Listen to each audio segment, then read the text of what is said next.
This is the ioniq 5 and it's Hyundai's cutting-edge electric car that's just gone on sale in India. I'll quickly run through all the facts and figures that are already in the public domain.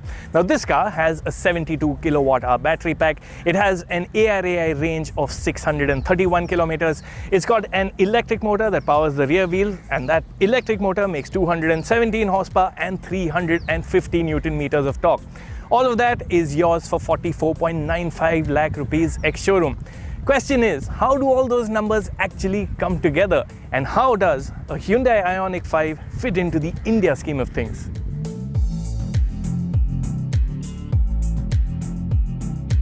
Whether you see one in New Delhi or New York, the ioniq 5 will stand out for the way it looks. It's got this whole neo-retro vibe that just works.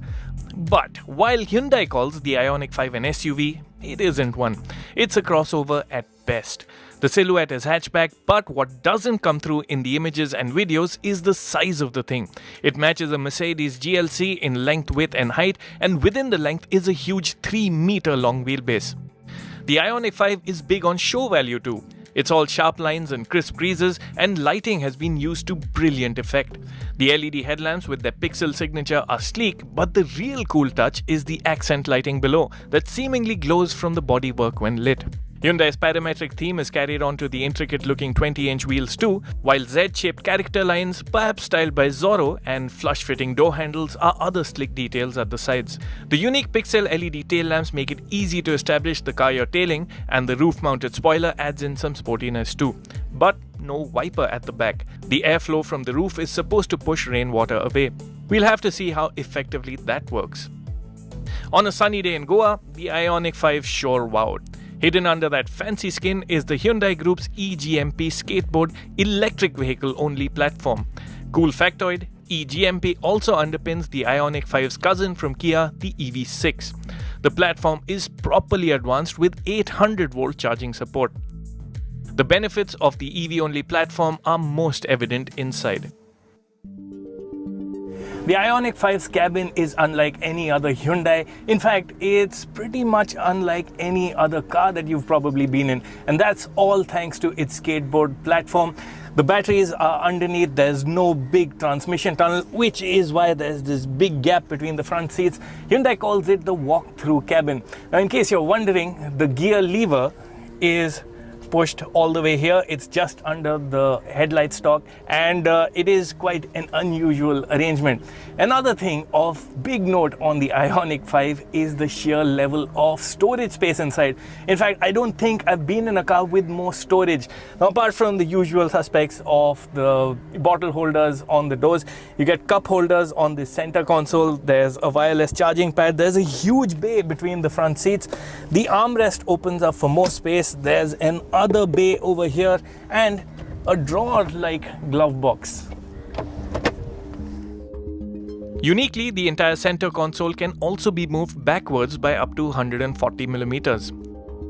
In terms of design, it's all very minimalist but beautifully done, very tasteful in the choice of colors, in the choice of materials, very in keeping with the theme of the ioniq 5.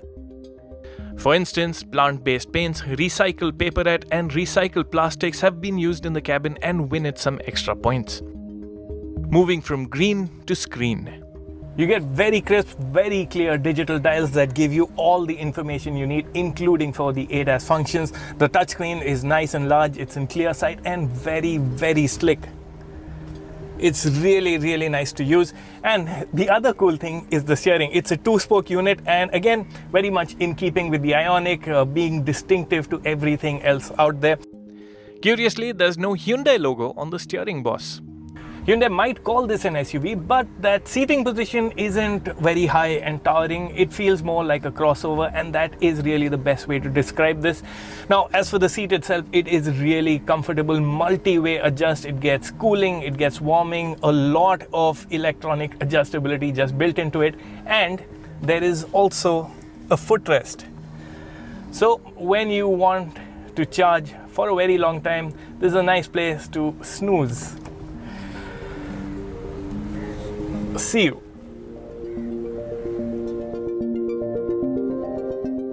You really can make the most of your time inside thanks to a whole host of creature comforts. The fixed glass roof might not open, but it gives an unhindered view of the world above. There's a very nice sounding Bose sound system. There's a menu of sounds of nature that, coupled with the ambient lighting, can really put you in a relaxed state of mind. Other tech includes connected car features, a multi-view camera, and a wireless charger. Just wish the aircon controls were easier to operate. Also, how white those seats stay after some use remains to be seen.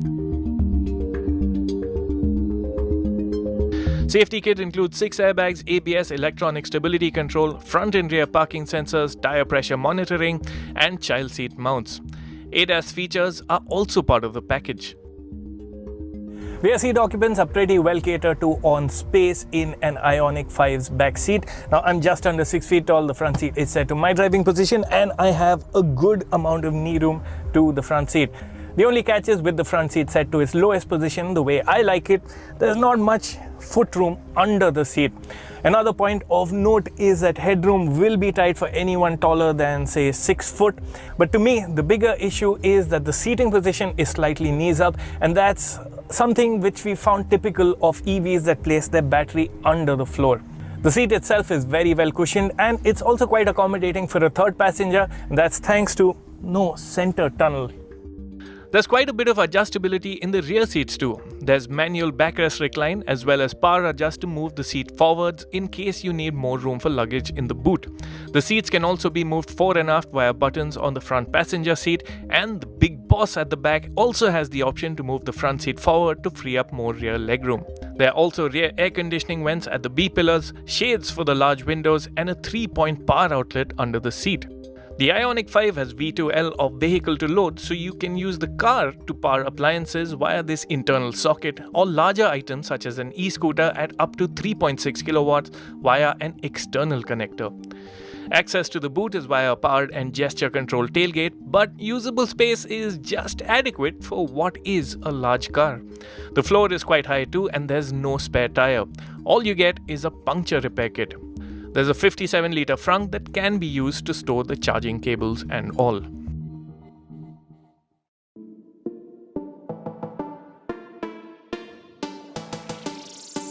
Time to get this show on the road. A brief on the India spec ioniq 5's details. India gets the EV in single motor rear-wheel drive form with a 72.6 kWh battery pack being the source of power. What should you make of its power figure? At a time when we've become greedy for power and performance numbers from premium EVs, the ioniq 5's 217 horsepower comes across as a bit modest. And fact is, you don't get that pushback onto your seat or that neck-snapping acceleration that we've just come to expect from, powerful EVs. Even so, performance is more than satisfactory, because you have to remember a 7.6 second 0 to 100 kph time is fast by any measure. See the acceleration in light of a combustion engine car and you'll get what I mean. You can fine-tune the driving experience with 3 drive modes, so there's Eco, Normal and Sport, and you can toggle between them with this very Porsche-like selector on the steering wheel. It's not a rotary selector but a push-to-select system. The cool thing here is that Eco mode itself delivers this effortless performance. You can dial things up by moving to Normal mode, but if you want the most energetic responses, of course, Sport mode it has to be. It's expectedly smooth in its build of power, and there's much else to like about the way the ioniq 5 drives too. Now EVs are all about refinement, and the story is no different with the ioniq 5. It just does such a good job of suppressing outside noises. Of course, the motor runs very silently, but the highlight is just how well you are insulated from things like tire noise, road noise. It's just on coarse surfaces that you will hear a bit from the happenings outside, but generally this is such a calming environment to be in. Complementing that silence is a well-sorted ride. What's really remarkable on the ioniq 5 is its ride quality. It is very, very well damped, so I'm going at about 100 kilometers an hour, and surface imperfections are dealt with very nicely, very smooth. It's very gentle over the little crests and creases on the road. At lower speeds, like you typically do in town, potholes do make their way into the cabin. But the point of note is that you'll hear them more than you'll actually feel them. The suspension being absorbent is a big plus, but does it offer the ground clearance you need? Now, EVs with their big and heavy battery packs and usually long wheelbase are a problem over large speed breakers. No such problems here. Let's try the next one. And it didn't hit, so that's a pretty important win for the ioniq 5 in Indian conditions. Hyundai says the ioniq 5 has a laden ground clearance, that is with a full load of 163mm.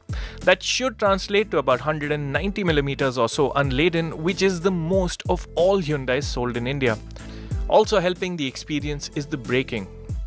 The ioniq 5's braking system is also pretty well calibrated in terms of pedal pressure that you need to put. You don't need to learn or relearn things, as is often the case with electric vehicles. The brake pedal is also quite natural in its feel, and you also get 3 levels of regen. So there's coasting, which means no regen. There's a middle level of regen, which is quite usable. Then there's strong regen, and that maximizes the regenerative ability of the system. A long pull on the left pedal also works as a brake, so you can bring the car to a full halt just by pulling on the left pedal.